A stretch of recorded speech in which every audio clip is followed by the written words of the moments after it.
राज्य करा है तो वो है कांग्रेस। और कांग्रेस ईमानदारी से विकास कार्य करती तो आज गांव गांव में सीमेंट कंक्रीट या डामर की सड़क नहीं, कांच की सड़कें हुआ करती। गरीबी हटाओ, गरीबी हटाओ, ये नारा दिया। अभी तो गरीबी तो नहीं हटी, गरीबी हटते चले गए।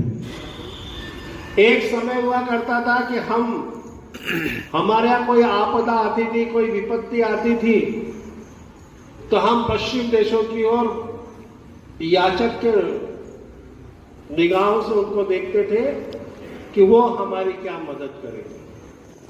समिति की बैठक में भी हूं, उस कमेटी में भी हूं। मैंने बोला कि हमारे विदेश मंत्री ने जो कहा वो डंके की चोट पे कहा, और अगर के कोई अगर मारता है तो उसको सुरमा किया जाता है। अरे ट्रम्प क्या है, ये तो हक्के बक्के रह गए, इनको तो सूझ नहीं पड़ी, संपत्ति भूल गए थे। ये जो देश दुनिया का चौधरी बना घूमता है, जो देश ये चैलेंज करे कि दुनिया में कहीं भी परिंदा भी पर मारे तो मुझे सबसे पहले जानकारी मिलेगी, उसको भी ये नहीं मालूम था। वो ये जरूर कह रहे थे कि भारत कुछ करेगा, भारत कुछ करेगा, ईंट का जवाब पत्थर से देगा, क्योंकि ये पुराना भारत नहीं है, मोदी का भारत है। लेकिन उनको भी ये नहीं मालूम था कि 15-20 दिन हो गए, भारत ने कोई से बात नहीं करी, चुपचाप बैठा है, मालूम नहीं क्या रणनीति कर रहा है।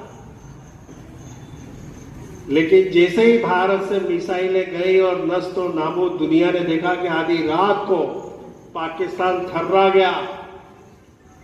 पाकिस्तान में जो आतंकवादी शिविर चलाने वाले उनके मुखिया थे, उनके परिवार के परिवार साफ हो गए।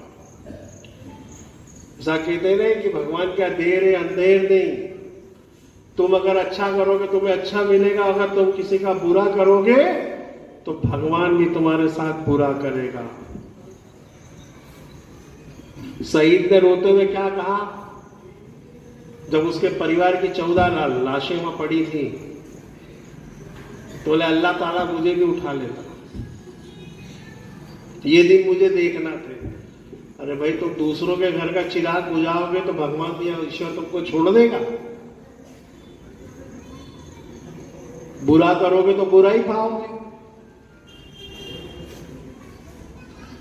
तब अमेरिका हड़बड़ा गया